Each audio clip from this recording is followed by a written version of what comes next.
சில பேர் நம்ம சொந்தங்கள் கூட நீங்கள் அதுக்கு வர மாட்டேங்கிறீங்க, இதுக்கு வர மாட்டேங்கிறீங்க அப்படின்னு குறை சொல்லிகிட்டே இருப்பானுங்க. இதில் படித்தவனும் சொல்லுவான். அதுதான் வருத்தமாக இருக்கும். நாம் எப்படின்னா, நாம் அப்பா அம்மாவுக்கு ஒரே பையன். நாம் வெளியே ஒரு அரசு துறையில் வேலை பார்த்துக்கிட்டுருக்கோம். அதில் பல பதவிகள் வாய்த்திருக்கோம். உடனேலாம் லீவ் போட்டு வர முடியாது. அப்படி இடங்களில் நம்மளை ஒன்றும் இந்த மாதிரி விசேஷம் வைப்போன்னு சொல்ல மாட்டான். அவன் பாட்டுல விசேஷம் வைப்பான், வரணும்னு நினப்பான். அப்போ அம்மா அப்பா இருக்கிற வரைக்கும் அவங்க நம்மளை எதிர்பார்க்காம அதை அட்டன் பண்ணாங்க. அது நமக்கு பதிலாக போயிடுச்சு. அம்மா அப்பாவும் இல்லை, நம்ம கூட பிறந்தவங்க அங்கே யாருமே இல்லை. அப்போ நம்ம தான் போகணும். நம்ம போகாத சூழ்நிலையில் 80% ஏற்படும் பல காரணங்களால். 80% ஏற்படுறப்போ நம்ம போக முடியாது. அதுக்கு தகுந்தாப்புல தான் நம்மளை கேட்டு தான் நீ ஒன்றை ஃபிக்ஸ் பண்ணணும். சரி, ரைட்டு, சரி. அப்போ பல நிகழ்வுகளை நீ சந்தர்ப்பம் இருந்தும் நீங்கள் ஏன் அட்டன் பண்ண மாட்டேங்கிறீங்க அப்படின்னாக்கா, நமக்கு இருக்கிற கெட்ட பழக்கமோ நல்ல பழக்கமோ நம்மளை ஒரு தடவை அவமானப்படுத்தினா தாங்கிக்குவான். பல முறை ஒருத்தருக்காண்டி அதில் எவனா ஒருத்தன் இருப்பான், அவனுக்கு நம்ம நன்மை செய்யலைன்றதுக்காண்டி அவனை நம்மளை இன்சல்ட் பண்ணிகிட்டே இருப்பான் எங்கே போனாலும். அந்த மாதிரி ஃபங்க்ஷன்ஸ் போகிறப்ப நாம் பாட்டில் ஒதுங்கி நின்றுக்கிட்டு இருப்போம். அங்கே அவன் தான் பெரிய இது மாதிரி பண்ணுவான். அவனை பார்த்தாலே நமக்கு பிடிக்க மாட்டேங்குது. ஒரு படித்தவனுக்கு பிடிக்காது. ஏன்னா ஒரு குவாலிட்டி கூட நம்ம நினைக்கிற குவாலிட்டி இல்லாத ஆட்கள்.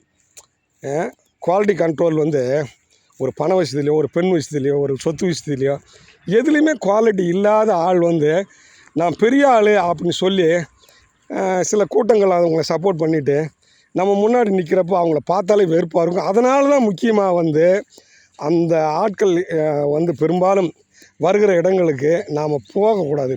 போகிறதில்ல. போனாக்கா நம்ம சும்மா இருக்க மாட்டோம். சில நேரங்களில் பொறுத்து போவோம்.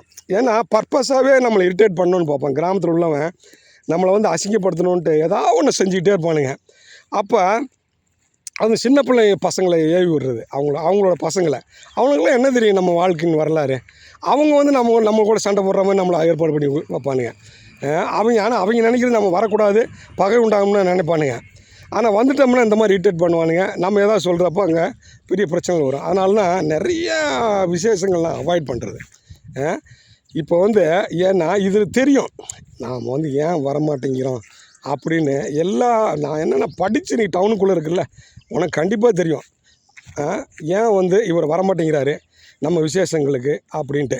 எங்கள் அப்பா அது பண்ணார், எங்கள் மாமா எங்கள் அம்மா அது பண்ணிச்சு, உங்களை பார்த்துக்கிட்டாங்க, தூக்குனாங்க, அது நடத்துனாங்க, இதெல்லாம் நம்ம நல்லா இருக்கும்போது. இப்போ நான் பல நன்மைகள் செஞ்சுருக்கேன், நான் அதை சொல்லிகிட்டு இருக்கேன்னா அப்படிலாம் இல்லை. நீங்களும் அவங்களும் சுமூகம் இருக்கிறப்போ நீங்களும் செஞ்சுருப்பீங்க, நாமளும் செஞ்சுருப்போம்.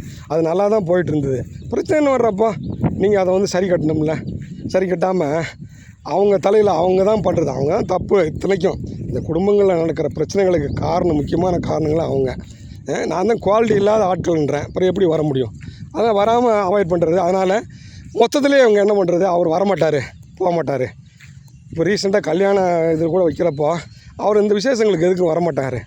இதுக்கு முக்கியமான காரணம் எல்லாத்துக்குமே தெரியும் ஏன் வரலன்ட்டு. அது காரணமானவங்க யாருன்னு தெரியும். நீங்கள் அதை இந்த மாதிரி அப்படிலாம் வந்தால் போனால் அவங்க வந்துட்டு போகட்டும். நீங்கள் அவங்க வர்றப்போ தேவையில்லாமல் ஏதாவது பேசக்கூடாது. அவங்க பிடிக்காத விஷயங்கள நீங்கள் பேசாதீங்க. அவங்க ஏதாவது அவங்க பிடிக்காத விஷயத்த பேசுகிறாங்களா? இல்லை அவர் வேலை பார்க்குற இடத்துல அவருக்கு 1000 பிரச்சனை இருக்குது, உங்களை ஏதாவது கூப்பிட்டாரா முடிச்சு விடுங்க அப்படின்ட்டு. நீங்கள் மட்டும் ஏன் அவரை தொல்லை பண்ணுறீங்க அப்படின்னு சொல்கிறதுக்கு இல்லை. அவங்கள தப்பாக இது பண்ணி அது ஒரு குரூப்பாக ஃபார்ம் பண்ணிவிட்டு அந்த குரூப்பை நம்ம போனாலே அவங்கள நம்ம சொந்தமாக தான் இருப்போம். ஆனால் இவங்க தனியாக உட்காந்துக்கிட்டு நம்ம போனோடனே பேசுகிற கப்புன்னு நிறுத்திடுவானுங்க. இப்படியெல்லாம் பண்ணுறப்ப கூட்டத்துக்குள்ளே நீ இப்படி பண்ணுறீங்க, படித்தவங்களும் இப்படி பண்ணுறீங்க, இப்போ எப்படி போக முடியும்? இப்போ எப்படி குறை சொல்கிறீங்க? எல்லாமே தெரியும் யாருனால வரலன்ட்டு.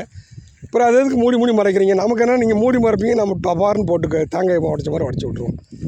அதுதான் நமக்கு மதிக்கப்படாத இடத்தில், நம்மளை இரிட்டேட் பண்ணுற இடத்தில், அசிங்கப்படுத்துகிற இடத்துல நம்மளை எதிர்பார்க்க முடியாது.